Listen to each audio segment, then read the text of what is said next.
we can get started. How about Najir, do you want to get us started? Najir? Yeah, not a problem. What's going on, gentlemen? Pleasure to talk to you. You too. Chris, all for pun intended. I was not aware that you wore all the hats in this film by directing and casting and obviously voicing two pivotal characters. It's very well documented how much you love and care about this franchise. But now that you are in a position where you are both, should I say, in front of the camera, behind the camera in terms of production and in terms of doing the work, just what's your demeanor and mood and temperament going into projects now, knowing that like you also have fun in the booth, but you also got a vast amount of responsibility in bringing this production to life? Well, thank you for making my job sound even more important than it actually is. But I do feel like the cool part is that I get to wrangle the most talented cats in the universe. That's everybody in this show. Everyone in this show, especially people like Kyle and Sean, they've been doing this for 20 years. So it's not really a matter of let's try and get these guys in the character. They already know their characters. So my job really is only, hey, let's find some new people that haven't been in the universe before. And so I was really lucky to be able to find the new cast members I was able to find. I'm so proud that we were able to get Charles Martinet, the voice of Mario, in this. I'm so happy that we got to snag Zeno Robinson, Alex Lee, and Zach Aguilar. These are some of the most talented up and coming voice actors in our industry that have not been in the franchise before. So it was exciting to bring them into the fold on this.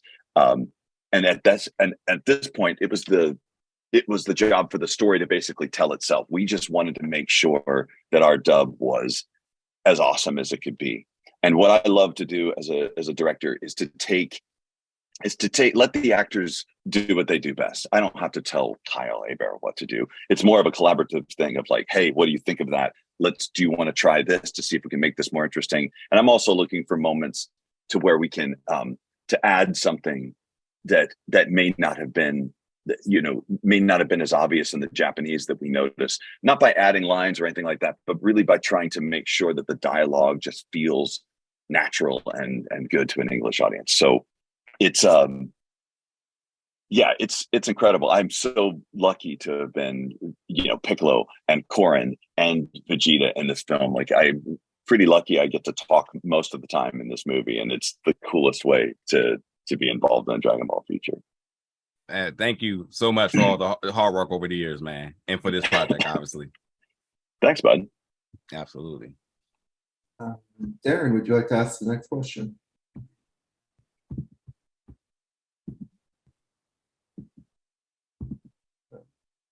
I don't think there's a Darren. Is there a Darren? Doesn't look like it. I might have a old list. Sorry about that. Jamil. Hey everybody, great work on the film. My question is for Kyle. Mm-hmm. And in reading the script, this is a Gohan heavy centric movie. How did you feel necessarily about that? How did you feel like, all right, or was it like a looming, like, surely Goku and Vegeta will swoop in at some point and punch somebody or something like this? How did you feel about this movie, especially being, tied to the character for so long, of just, really being kind of in the forefront again? Yeah, it's been a long wait. As long as I've been with the adult form of the character for the past 20 plus years, it's been a waiting game with fellow fans around the world, and hoping it's like, okay, Akira Toriyama, we love these other characters, but let's come back, let's bring it back, let's remember, can we make Gohan great again? And this is finally the opportunity to have that. I thought personally it was a matter of time. I always thought, okay, the potential's there.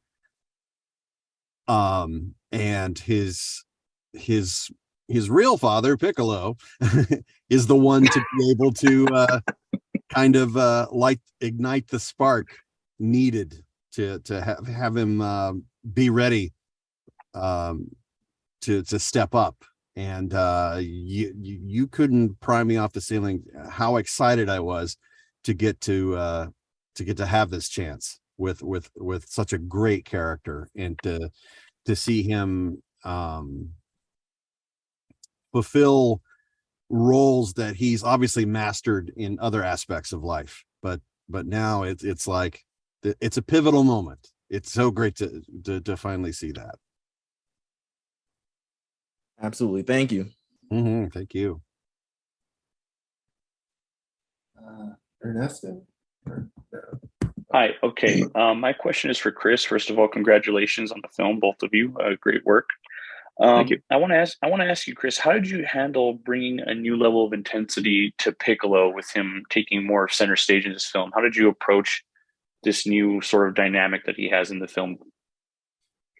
I think that the cool thing about being a dub actor is that we really do get to mirror what's happening on the screen. So luckily, that intensity that he has and the kind of seriousness of the subject matter really comes through in the animation.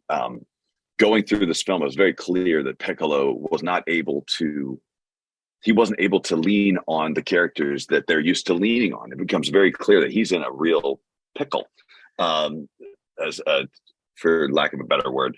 And you see him going through his entire Rolodex of like, okay, then we're gonna need beans, and then like, I'm sorry, Piccolo, we can't help you out there. And then we need to let's try this. So he's scrambling to try and figure out what they can do. He goes through everything possible, and then he realizes that I guess we just need to do this my way, because he's not used to. He's always been the tactical one. He's always been the one that has kind of the better idea.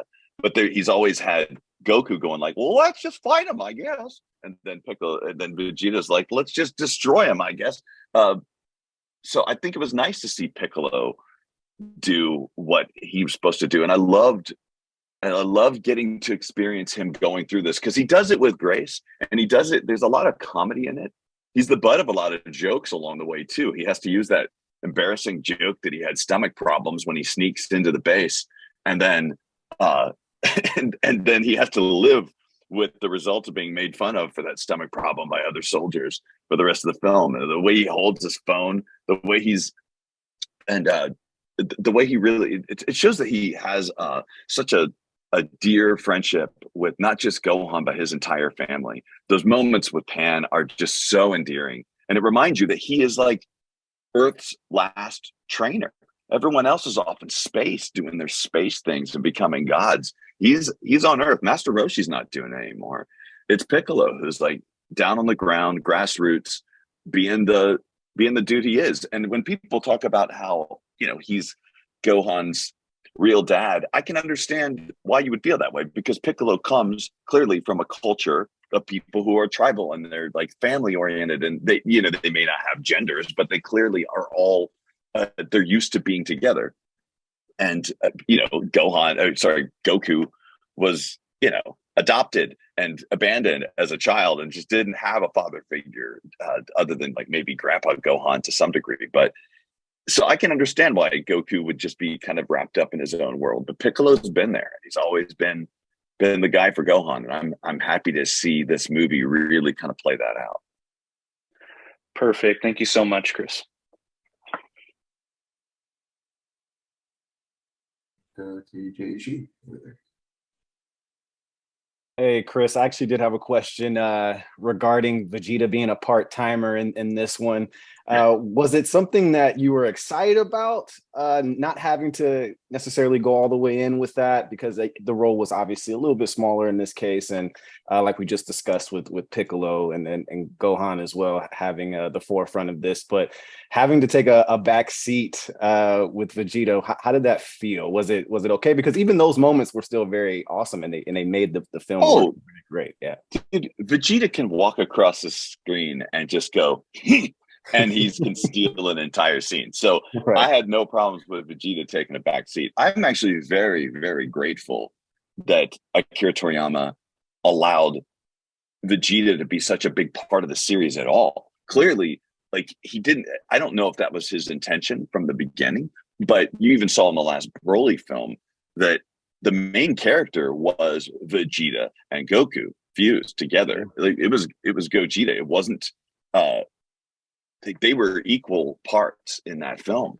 And so I'm just happy that Vegeta is still kind of around. I'm loving to see like the little hint into what his evolution is. Yeah. I mean, the moments you get with Vegeta are kind of like the well, actually literally like some of the post-credit scenes in some of the Marvel films where you just like get this absolute feeling of excitement about what's around the corner. The stuff you see that's coming up for Vegeta and the way he's handling his training and his thought process, it's pretty cool. It's really cool. And I'm sure Piccolo's right there to go like, see, I told you, this is how you do it. You meditate, brother. Come join me in the iceberg someday or whatever. So, yeah, I have no problem seeing Vegeta take a back seat, especially if it's for people like Gohan and Piccolo, who are so underserved. Absolutely. Thank you so much, guys. Of course, dude. Back to Nathan. Do you have another question? Yes, I do. Something very uncharacteristic about this film in the third act is, and Chris, I know you're a music guy, and the question for the two of you two is that the score sort of took a back seat, which really elevated the voice performances, the very strong performances of the third act. Did that at all excite you, or did you maybe have reservations that you didn't traditionally bring the end of the film how you usually or traditionally have done, with, those banging themes and sound effects and whatnot. But in this case, like I said, the score took a little bit of a backseat and the voice actors did what they did best.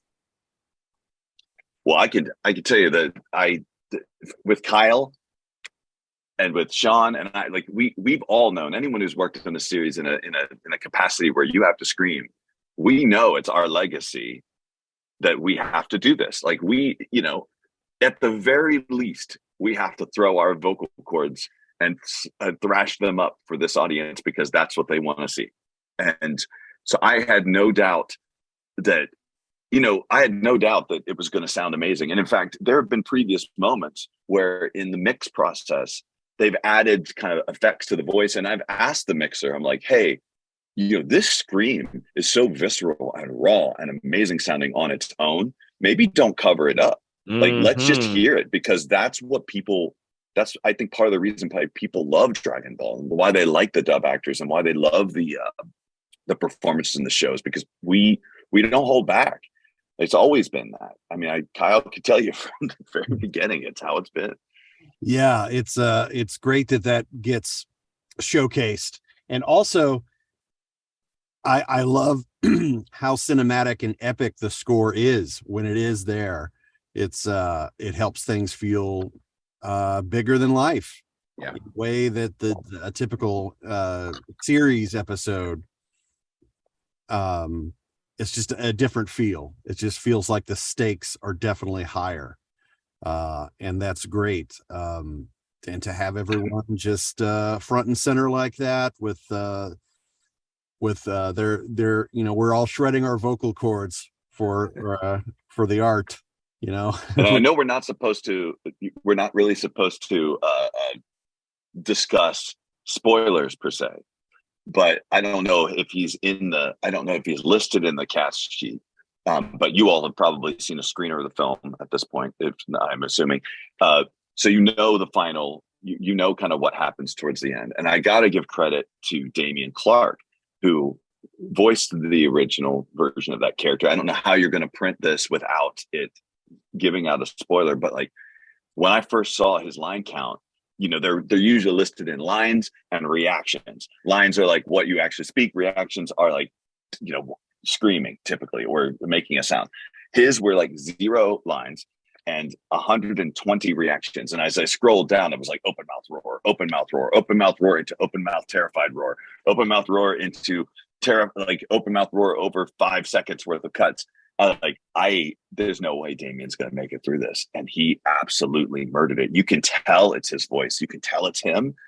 And that we were really, really lucky that he came in and gave 1,000% on that too. I wish that maybe hold that question off until later, but I got to give full credit to Damien for just absolutely coming in and making the coolest sounds for that character that he did so well back in the day. And I just want to say, and as a complete sucker for composers and scores, like I'm just completely overwhelmed the fact that like us as the viewers get to give the voice actor, especially Kyle and Gohan, having that moment, being able to like really celebrate the character to that point, and obviously to the person you're speaking about and the character, us being able to have that moment and give our flowers, like, yes, this is the moment we all been wanting, and like it's just beautifully done along with the animation. Yeah, absolutely. Yeah, Kyle's performance at the end just gave me such chills. We recorded it together. It was fun sitting there kind of working on it with him and watching him do his thing. And our only focus was how can we make this as awesome as humanly possible? What can give the audience the chills that they need? And like, I watched it through because he was one of the last people on it, and I cried watching the dub the next day. It was so good. It was so wonderful to see everyone do such an amazing job. That's amazing. Thank you so much. Yeah. Ernesto, do you have another question? Yeah, I have a question for both Chris and Kyle, since this is going to be published before the release of the film. How do you think fans should prepare themselves before going into Dragon Ball Super Superhero? What do you guys think? I think they need to bring all their friends and family members. And if they aren't familiar with Dragon Ball at all, obviously they need to do just a crash course and just binge as much as possible. Get in there and see the stakes and get that enriched experience. And especially something like this, it should be celebrated on as big as and loud a screen as possible. And so this Absolutely. This is always a great moment for fans who especially have been here for as long as the franchise has, and they're introducing their kids and their friends and newer generations to this. It's magic. It's pure magic, and it's something that we are all very, very fortunate to get to be a part of. My only advice would be for them to bring a tarp and a raincoat, because people's heads are going to be blowing up by the end of that movie. It is so good. It's so good. It's such an amazing film. Like there's a part which you all saw towards the end of the film that is simultaneously the absolute peak of the awesomeness of this film, and also one of the most incredible like callbacks to earlier Dragon Ball Z that I have ever seen. Like I picked it, like it happens so quickly too that it takes you a moment to go like, wait a minute, did that literally just happen? And so I cannot wait. And I know there's been, the film has been out in Japan, for a month or so, and I'm sure a lot of people have seen people's spoilers online, but I say this time and time again, you absolutely cannot spoil the emotional impact that this film has. You could know every detail and see every screenshot, but you're not going to be able to replicate the feeling you're going to have being in the theater with other people that have been waiting for these moments for so long. I think if you don't go and see it in a proper cinema, then you're really doing yourself a disservice, honestly. Absolutely. Biggest screen possible. Got it. Thanks, guys. Exactly. All right, I think we're at time, unfortunately, but that was a really great way, I think, to end things on. Thanks to everyone for participating in this round table. Thanks. Thank you. For giving you time. Thank you so much, Y'all guys. Thank you guys. Thank you. You guys were Y'all excellent. are an awesome group of people, man. I really liked hanging with you all. I appreciate it. Appreciate Thank you. Thank you guys. Appreciate you, Chris and Kyle. Thank you so much, guys. Thank you.